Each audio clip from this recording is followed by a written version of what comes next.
Radical love, kasih yang radikal, kasih di atas rata-rata. Kebutuhan terbesar manusia sebenarnya bukan sekadar sandang, pangan, dan papan. Tapi kebutuhan terbesar manusia sebenarnya dicintai dan dikasihi. Buktinya persentase orang yang mati karena kurang dicintai lebih banyak daripada persentase orang yang mati karena kemiskinan.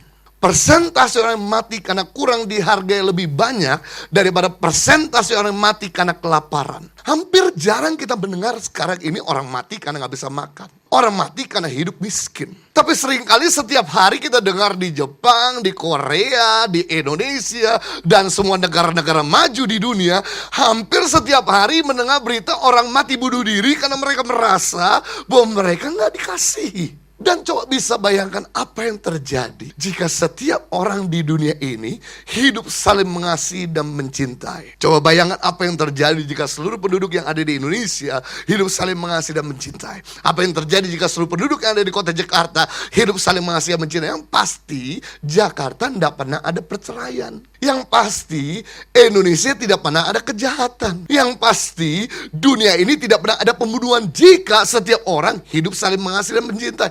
Kenapa di surga tidak ada kejahatan? Kenapa di surga tidak ada pembunuhan? Kenapa di surga tidak ada air mata? Karena semua orang tinggal di surga hidup saling mengasihi dan mencintai. Jadi kalau kita menginginkan surga datang dalam rumah tangga kita, kalau kita menginginkan surga datang dalam tempat pekerjaan kita, kalau kita menginginkan surga datang bagi kota dan bangsa kita, praktekkan kasih. Sebab di mana ada kasih, pasti ada kerajaan Allah datang di tengah-tengah kita. Yang mengerti katakan amin. Mari saya beri definisi apa itu radical love. Radical love is giving our best to make others better. Memberi yang terbaik untuk orang lain menjadi lebih baik. Radikal kasih memberi yang terbaik untuk orang lain lebih sejahtera. Dan untuk memberi yang terbaik, kita nak mesti harus jadi yang terbaik. Kita bisa memberi yang terbaik sekalipun kita belum kaya raya. Kita bisa memberi yang terbaik sekalipun kita belum lulusan S1.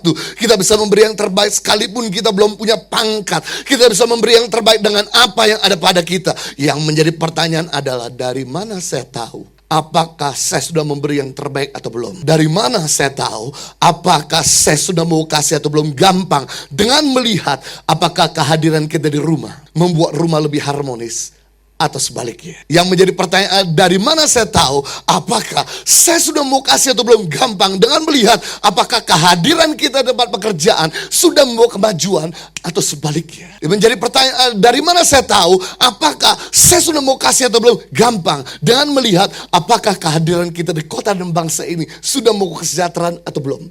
Kalau kehadiran kita di rumah tidak membawa keharmonisan, kalau kehadiran kita di tempat pekerjaan tidak membawa kemajuan, kalau kehadiran kita di kota dan bangsa ini tidak membawa kesejahteraan, berarti kita belum membawa kasih. Sebab di mana ada kasih pasti ada transformasi.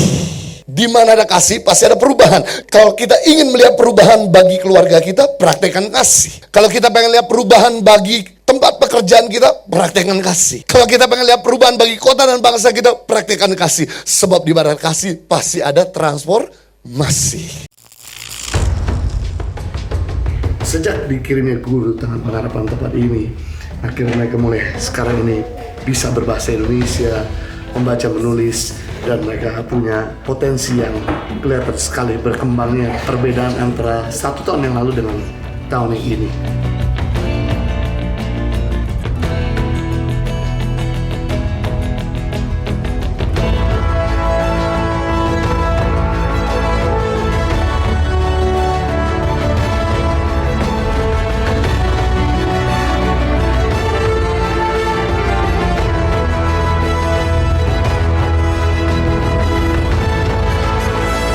Suka duka, perjuangan guru tangan pengharapan dalam membangun pendidikan di pedalaman Indonesia.